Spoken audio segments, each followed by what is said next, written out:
출애굽기 9장 13절에서 21절까지의 말씀입니다. 우리 한 절씩 교독하시고 마지막 절 21절은 함께 읽겠습니다. 여호와께서 모세에게 이르시되 아침에 일찍 일어나 바로 앞에 서서 그에게 이르기를 히브리 사람의 하나님 여호와의 말씀에 내 백성을 보내라. 그들이 나를 섬길 것이니라. 내가 이번에는 모든 재앙을 너와 내 신하와 내 백성에게 내려 온 천하의 여호와가 그들과 그들을 내가 알게 하리라. 내가 손을 펴서 돌림병으로 너와 너의 백성을 쳤더라면 너가 세상에서 끊어졌을 것이나 내가 너를 세웠으면 나의 능력은 너에게 보이고 내 이름을 온 천하에 전파되게 하려 했습니다. 너가 여전히 내 백성 앞에 교만하여 그들을 보내지 아니하느냐? 내일 이맘때면 내가 무거운 우박을 내리니 애굽 나라가 세워진 그날부터 지금까지 그와 같은 일은 없었더라. 이제 사람을 보내어 너의 가축과 너의 들에 있는 것을 다 모으라. 사람이나 짐승이나 무릇 들에 있어서 집에 돌아오지 않는 것들에게는 우박이 그 위에 내리리니 그것들이 죽으리라 하셨다 하라 하시니라. 바로의 신하 중에 여호와의 말씀을 두려워하는 자들은 그 종들과 가축을 함께 읽습니다. 여호와의 말씀을 마음에 두지 아니하는 사람은 그의 종들과 가축을 들에 그대로 두었더라. 아멘. 우리가 계속해서 우리 출애굽기 말씀을 아침마다 묵상하고 있는데요. 우리가 오늘 아침에 나눈 말씀 출애굽기 8장은요. 애굽에 임한 파리 때의 재앙을 다루고 있었습니다. 아마 우리 중에도 아시는 분들이 계시겠지만 애굽에 임한 이 하나님의 재앙들은 사실 애굽에 있는 여러 우상들을 심판하는 그런 심판의 재앙과도 같았죠. 이 파리 때는 특별히 애굽을 보호하는 여신을 상징합니다. 그런데 이 파리 때 재앙을 통해서 하나님께서는 애굽이 믿고 있던, 애굽이 신뢰하던 보호의 신이 아무런 힘이 없음을 드러내셨던 것입니다. 이 파리 때 재앙은요, 하나님과 인간 사이의 관계에서 굉장히 중요한 이정표가 되어집니다. 이 파리 때 재앙을 통해서 하나님께서는 처음으로 이스라엘을 한 민족으로 구별하여 보호하시는 모습을 분명히 드러내셨어요. 그러니까 이전까지는 어땠습니까? 이 파리 때 재앙 이전까지는요, 하나님과의 관계가 한 개인과의 관계였어요. 아담의 타락 이후에 누구와의 관계가 시작되죠? 아브라함과의 관계가 시작되죠. 그 다음은 그의 아들 이삭, 그리고 야곱, 그리고 요셉과 같은 개인을 중심으로 이루어졌지만 이제 하나님께서는 한 개인이 아닌 이스라엘 민족 전체를 하나님의 백성 삼으시고 인정하시고 직접 보호하시는 분이심을 나타내신 것입니다. 이것은 이 단순한 어떤 재앙 사건을 넘어서 하나님과 이스라엘의 언약적 관계가 본격적으로 형성되는 중요한 전환점이라고 할 수 있어요. 그러니까 모세 이야기가 등장하면서 어떤 이야기가 나옵니까? 이스라엘 백성에 대한 이야기가 나오죠.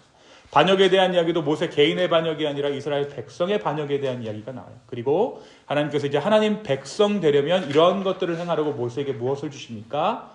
율법을 주세요. 이제 민족과 하나님과의 관계가 시작된 거예요. 이스라엘 민족 전체를 택하시고 하나님의 백성 삼으신 것, 이 사실을 가장 먼저 보이신 것이 바로 이 파리 때 재앙을 통하여서였습니다. 다시 말하면요, 우리의 신앙도 그래요.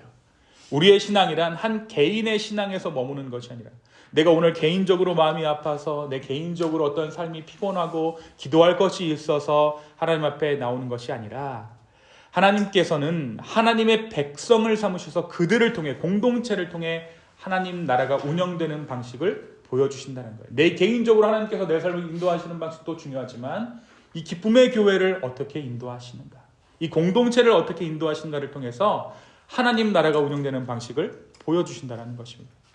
다시 말해서 신앙은 단순히 한 개인과 하나님과의 관계에서 끝나는 것이 아니라 하나님께서는 공동체를 이루어 하나님의 백성을 형성하시고 그들을 통해 하나님의 뜻을 이 땅에 이루어 가십니다. 이 파리 때 재앙은 단순한 심판이 아니라 하나님께서 이스라엘을 특별한 백성으로 구별하시고 보호하심으로써 하나님 나라의 원리가 선택과 구별 위에 세워진다는 사실을 처음으로 명확하게 드러내신 사건이었어요. 오늘 우리가 함께 나누는 아멘이라고 한 것 같아요. 오늘 우리가 함께 나누는 출애굽기 9장 13절에서 21절의 말씀은 하나님께서 모세를 통해 바로에게 7번째 재앙인 우박 재앙을 경고하시는 장면을 담고 있습니다. 이 우박으로 인한 징계 역시 그들이 섬기던 누트라는 신에 대한 징계였어요. 이 누트는 하늘의 여신입니다. 날씨를 관장하는 신이죠. 애굽 사람들은 이 누트가 자신들에게 좋은 날씨를 주고 그 좋은 날씨로 좋은 수확을 얻는다고 믿었습니다. 그리고 하나님께서는 이 누트라는 신을 이 우박 재앙을 통해 징계하기 원하셨죠. 심판하기 원하셨습니다. 하나님께서는 모세에게 아침 일찍 바로에게 가서 하나님의 말씀을 전하라 라고 명령하십니다. 그리고 하나님께서는 말씀하십니다. 이미 수차례 요청하셨던 내용이에요. 뭐라고 말씀하십니까? 이스라엘 백성을 보내서 그들로 하여금 하나님을 섬기게 해라. 애굽을 떠나게 해라. 그리고 나를 섬기게 하라. 근데 여러분, 바로의 입장에서 한번 생각해 보십시오. 이 경고는요, 바로로서는 도저히 받아들일 수 없는 요청인 거예요. 바로는 애굽의 절대적인 통치자죠. 그렇죠? 그가 그를 스스로 어떻게 인식하는가? 파라오, 여러분 생각하시면 돼요. 피라미드 생각하시면 됩니다. 스스로를 신으로 생각하잖아요. 파라오가 어떤 뜻입니까? 신의 아들, 태양신의 아들이라는 뜻이에요. 그러니까 스스로가 신인 거죠. 그런데 지금 어떠한 것을 요구합니까? 그들로 나가게 해서 나를 섬기게 해라. 또 다른 신을 인정하게 해라. 여러분, 애굽에 10가지 신들이 있다고 그랬는데 사실은 이 파라오라는 신을 전부 지탱하는 신인 거예요. 사실 이들은. 그렇잖아요. 모든 신들이 이 파라오라는 신을 중심으로 이루어지고 있죠. 그런데 이 파라오가 어떻게 보면 이 10가지 신을 부리고 있었다는 거죠. 근데 모세와 아론이 나타나서 어떤 것을 요구합니까? 이제 우리가 다른 신을 예배할 거야. 그런데 지금 족족이 깨지고 있잖아요. 바로의 신들이 족족이 깨지고 있는 거예요. 그러니까 계속해서 인의 징계를 받을 때는 마음이 조금 누그러졌다가 자신과는 차원이 다른 또 다른 신을 인정할 수 없다라는 자신의 어떤 존재적인 위기감을 느꼈을 때 어떻게 됩니까? 마음이 완악해졌다라는 거예요. 이건 존재의 문제였다라는 거예요. 단순히 어떤 바로의 마음이 완고해지고 완악해지고 사람을 보내고 안 보내고가 문제가 아니라 자신의 존재가 흔들리고 있다는 사실 때문에 그의 마음이 완악해질 수밖에 없었다는 것이죠. 또 어떻습니까? 이스라엘 백성은 지금 바로의 통치 아래에 있는 노동력, 즉 국가 경제의 중요한 자산이었습니다.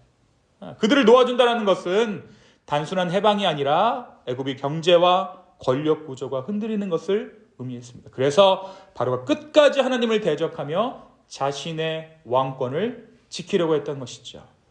그리고 이때 하나님께서는 이미 뭐라고 말씀하시면, 오늘 말씀 유심히 보시면, 자 15절 한번 볼까요? 15절 다 같이 한번 읽겠습니다. 시작. 내가 손을 펴서 돌림병으로 너와 내 백성을 쳤더라면 너가 세상에서 끊어졌을 것이나. 16절도 한번 읽겠습니다. 내가 너를 세웠으면 나의 능력을 내게 보이고 내 이름이 온 천하에 전파되게 하려 함이었습니다. 여러분, 이게 무슨 말입니까? 애굽에 대한 심판이, 바로를 향한 심판이 단순한 형벌이 아니라 누구를 드러낸다고요? 하나님의 주권과 하나님의 영광을 드러내기 위한 과정이다. 자기가 지금 신이에요. 바로 입장에서 내가 지금 신인데 내 위의 권력을 인정하지 않고 있는 이 바로에게 누구의 뜻 가운데 자기가 있다라는 존재가, 그 사실이 납득되어지지가 않는 거예요. 내가 하나님의 뜻 아래에 서 있고 그의 뜻 가운데 내가 죽고 사는 것이 결정된다고? 누구의 뜻 아래에 자신이 있는 것이 아니라 자신이 뜻하는 대로 세상이 움직인다라고 생각했던 바로에게 하나님의 뜻에 따라 자신이 세움을 받았다는 사실은 도저히 인정할 수 없는 사실이었죠. 그러니까 이걸 어떻게 보면 여러분, 이 출애굽기에서 계속해서 이 재앙이 나오고 바로의 마음이 완악해지는 것은 세계관의 충돌입니다. 가치관의 충돌이에요. 그렇죠? 그래서 바로는 하나님의 형벌을 받을 때마다 잠시 누그러졌다가도 다시 그의 마음이 완악해지곤 했어요. 징벌적인 재앙이 임할 때에는 하나님의 능력을 인정하는 것 같다가도 시간이 지나서 그의 자의식이 다시금 고개를 들면 마음이 완악해졌다는 거죠. 이스라엘을 내보내지 않는 것, 그럼 잘 보세요. 이 상황에서 이스라엘을 내보내지 않는 그 순간만큼은 자기가 하나님보다 위인 거예요. 그러니까 끝까지 이스라엘 백성들을 볼모로 붙잡고 자기 권리를 행사하고 있는 것입니다. 이스라엘을 내보내지 않는 것이야말로 그가 하나님과의 우위를 확인할 수 있는 유일한 순간이었기 때문에 이스라엘 백성들을 내보내지 않았다는 것이죠. 하나님께서는 이제 극심한 우박이 애굽 전역에 내려 사람과 가축, 곡식을 치게 될 것이라고 경고하십니다. 그런데 여러분, 이게 다른 재앙과 다른 점이 있어요. 이번에는 단순한 심판이 아니라 회피할 기회도 주십니다. 하나님의 말씀을 듣고 두려워하는 사람들은 가축과 종들을 집으로 피신시킬 것이지만 하나님의 말씀을 무시하는 자들은 들판에서 죽게 될 것이다. 그렇죠? 자, 심판도 말씀하시지만 회피하는 방법도 말씀해 주세요. 그리고 어떠한 일이 일어납니까? 정말 하나님의 말씀을 믿는 자들은 어때요? 살아요. 가축을 피신시킨 사람들은 삽니다. 한 가지 또 흥미로운 구절이 있죠. 20절 한번 다 같이 읽겠습니다. 시작. 바로의 신하 중에 여호와의 말씀을 두려워하는 자들은 그 종들과 가축을 집으로 피하여 들었으나. 그러니까 이때는 어떤 민족적인 개념이 아닌 거야. 바로의 종들이어도 이 말을 듣고 자신의 소유를 피하면 어떻게 됩니까? 사는 거죠. 하나님의 말씀 가운데 순종하면, 두려워하면 사는 겁니다. 설령 이스라엘 백성이라고 할지라도 이 말씀을 두려워하지 않고 그냥 폐기 처분해버리면 어떻게 됩니까? 이들도 죽는 거예요. 하나님께서 말씀하신 대로 이러한 일이 일어나요. 여러분이 오늘 말씀은 우리에게 무엇을 말해주고 있을까요? 오늘 말씀뿐 아니라 이 출애굽기에 기록된 애굽에 임한 10가지의 재앙들은 우리 안에서 일어나는 가치관 전쟁을 그대로 보여주고 있습니다. 하나님과 나 자신이라는 우상 사이에서 끊임없이 갈등하는 우리의 상황을 바로가 보여주고 있는 거예요. 세상의 논리로 내게 필요한 모든 것들을 갖추어내기 위한 나라는 우상과 하나님 한 분만을 주인으로 모시는 그러한 삶. 사실 오늘 말씀은 하나님과 세상 사이에서, 하나님과 나라는 우상 사이에서 끊임없이 갈등하는 내 자신을 그대로 보여주고 있는 것이죠. 세상의 논리에 따라, 우상들을 따라 더 많은 것을 얻고 안정된 삶을 추구하려는 우리의 모습과 하나님 한 분만을 참된 주인으로 모시고 살아가는 삶 사이에서 우리가 끊임없이 흔들린다고요. 우리는 때때로 하나님의 은혜를 경험하고 감동받아 마음이 부드러워지지만 시간이 지나면서 다시 세상의 기준과 욕심에 이끌려 우리의 마음이 완악해지잖아요. 바로가 하나님의 경고 앞에서 순간적으로 마음을 누그러뜨리지만 결국 다시 완악해지는 것처럼 우리도 신앙과 현실 사이에서 갈등하면서 하나님을 온전히 신뢰하지 못할 때가 많습니다. 그렇죠? 그러나 하나님께서는 그런 우리를 포기하지 않으시고 계속해서 말씀하시고 기다리시며 때로는 삶의 사건들을 통해서 우리를 깨우세요. 중요한 것은 우리가 얼마나 빨리 하나님 앞에 우리의 완악한 마음을 내려놓고 그분의 뜻에 온전히 순종하는가입니다. 애굽의 피해를 최소화하는 유일한 비결이 무엇입니까? 그의 마음을 누그러뜨리고 하나님이라는 존재를 인정하고 이스라엘 백성들을 내보내는 것이 바로가 할 수 있는 유일한 방법이었어요. 그런데 끝까지 그 일을 하지 않죠. 그리고 오늘 말씀 20절에서 이야기하는 돌림병이 애굽에 임하는 사건이 마침내 일어나고 마는 거예요. 그렇죠? 우리가 얼마나 빨리 하나님 앞에 우리의 완악한 마음을 내려놓고 그분의 뜻에 순종하겠습니다라고 고백하는가? 시간 문제라는 거예요. 오늘 이 말씀을 통해서 우리의 마음을 좀 돌아봤으면 좋겠습니다. 그리고 내 마음이 빼앗겨져 있다. 어느새 내 마음 가운데 우상을 섬기고 있다면 하나님의 말씀을 따라 살아갈 수 있는 그러한 결단을 내리는 저와 여러분 되기를 소망합니다. 내 마음이 어떻게 우상을 쫓아가고 있는가 구분하는 방법들이 몇 가지가 있어요. 첫 번째는 내가 무엇을 의지하고 사는가를 한번 면밀히 보는 거예요. 내가 진짜 무엇이 없어졌을 때 내 마음이 불안하지? 내가 지금 잃어버리면 가장 힘들고 어려운 게 무엇일까? 첫 번째는 그것입니다. 두 번째는 내 마음이 어떻게 완악해졌는가를 볼 수 있는가? 은혜가 내 가운데 왕 노릇할 때는 내가 받은 은혜가 크기 때문에 다른 사람들 눈에 안 들어와요. 그런데 완악해지면 어떻게 됩니까? 모든 사람들이 처단할 대상이 되는 거예요. 그죠? 오늘 이 저녁에 우리의 마음 상태를 돌아볼 수 있는 저녁 되기를 예수님의 이름으로 축원합니다. 두 번째, 오늘 말씀은 두려움에 대해서 이야기합니다. 다시 말해 두려움, 경외함에 대해서 이야기해요. 여러분, 두려움, fear는요, 성경에서 하나님이 나타나시기 전에 전조 증상이에요. 사람들이 두려워했다. 그러니까 어느 구절도 찾아보시면 사람들 가운데 두려움이 임하잖아요. 그러면 하나님의 하시는 일들이 등장하기 시작합니다. 반드시 기록되어져 있어요. 예. 몇 가지 예를 들면 모세가 떨기나무에서 하나님을 만났을 때 그는 얼굴을 가리죠. 그가 얼굴을 가렸던 이유는 두려움이었습니다. 또 선지자 이사야가 하나님의 보좌를 목도한 순간 화로다 나여 망하게 되었도다 라고 외치죠. 하나님의 거룩함 앞에서 나의 죄를 깨달았기 때문에 그는 두려움에 떨며 내가 죽었다라고 선언했던 것이죠. 이뿐만이 아닙니다. 예수님의 부활 후 무덤을 지키던 로마 군인들은 천사를 보고 두려움에 떨었고 여인들도 처음엔 두려움에 사로잡힙니다. 마가의 다락방에 성령이 임할 때 이 제자들이 어땠습니까? 맨 처음엔 두려움에 사로잡혀요. 그리고 나서 하나님의 임재하심이 그들 가운데 나타나기 시작하죠. 하나님의 능력이 드러날 때 본능적으로 우리 인간들은 두려움을 느끼게 된다는 것이죠. 자, 이런 사례들을 보면 성경에서 두려움은 단순한 공포가 아니라 하나님이 가까이 계심을 깨닫게 되는 순간과 깊이 연결되어 있다는 것을 우리가 알 수 있어요. 자, 그런데 이 두려움을 하나님께서 일하시기 전에 신호로 받아들이고 내 삶의 어떤 부분을 수정하거나 조정한다면 하나님께서 딱 임재하셨을 때 하나님께서는 그 임재의 순간을 구원의 순간으로 바꾸어 주십니다. 두려움, 내 삶 가운데 두려움이 있어요. 왠지는 모르겠지만 내 삶 가운데 계속해서 두려움이 왔을 때 내 삶의 어떠한 부분을 수정하거나 조정하다면 심지어 하나님 앞에 기도하면서 하나님 무엇이 잘못됐습니까? 라고 묻는다면 하나님께서 그 임재하셔서 우리를 심판하시는 것이 아니라 임재의 순간을 구원의 순간으로 바꾸어 주신다고요.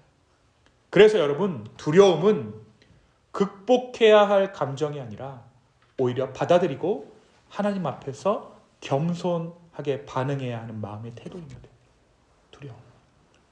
여러분, 만일 사람이요 두려움을 잃어버린다면 어떻게 될까요? 이제 하나가 곧 커서 여기를 누비고 다닐 텐데 얘가 좀 크면 뭐가 없어요? 겁이 없어요. 그죠? 겁이 없으니까 막 돌아다니는 거. 이 사람도 따라가고 저 사람도 따라가고 여기저기 받기도 하고. 성인이 돼서도 그런데 여러분 두려움이 없는 사람으로 성장하면 용맹한 전사가 되어질까요? 아니죠. 만일 사람이 두려움을 잃어버린다면 그는 하나님을 의식하지 않게 되고 교만의 길을 걷게 되는 거예요. 두려움을 모르는 사람은 자신을 절대화하고 하나님의 자리를 대신하려 하고 그 끝은 반드시 파멸로 이어집니다. 그래서 이 두려움이라는 감정은 사실 일반적인 감정이죠. 우리가 살아가면서 자주 흔하게 느끼고 체험하게 되는 감정입니다. 그런데 이 두려움을 하나님의 임재의 전조로 받아들이는 것은 믿음의 사람만이 할 수 있는 거라고요. 예를 들면 건강에 대한 두려움, 재정에 대한 두려움, 사람 관계에 대한 두려움들은 우리가 일상적으로 겪게 되는 두려움이에요. 이것을 하나님의 임재에 대한 전조로 받아들이는가 아닌가는 누구의 몫입니까? 우리의 몫입니다. 우리의 몫이에요. 두려움 자체는 누구나 느끼는 자연스러운 감정이지만 그것을 어떻게 해석하고 반응하는가는 믿음의 사람들에게 달려있는 부분이라는 거예요.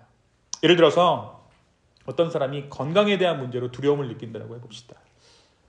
믿음이 없는 사람은 그 두려움을 단순히 불안과 스트레스로 받아들이고 최악의 상황들을 가정하면서 더 깊은 걱정 속으로 빠질 수도 있겠죠. 반면에 믿음이 있는 사람들은 어떻게 반응하겠습니까? 이 두려움을 하나님께서 나를 부르시는 신호로 볼 수 있는 거예요. 이 상황을 통해 하나님께서 내게 뭔가 말씀하시는 게 있지 않을까? 라고 생각해 보는 거죠. 그리고 기도하면서 하나님을 더 의지하게 되고 그 과정 가운데 하나님이 가까이 계심을 경험할 수 있게 된다는 거예요. 재정적인 어려움도 마찬가지겠죠.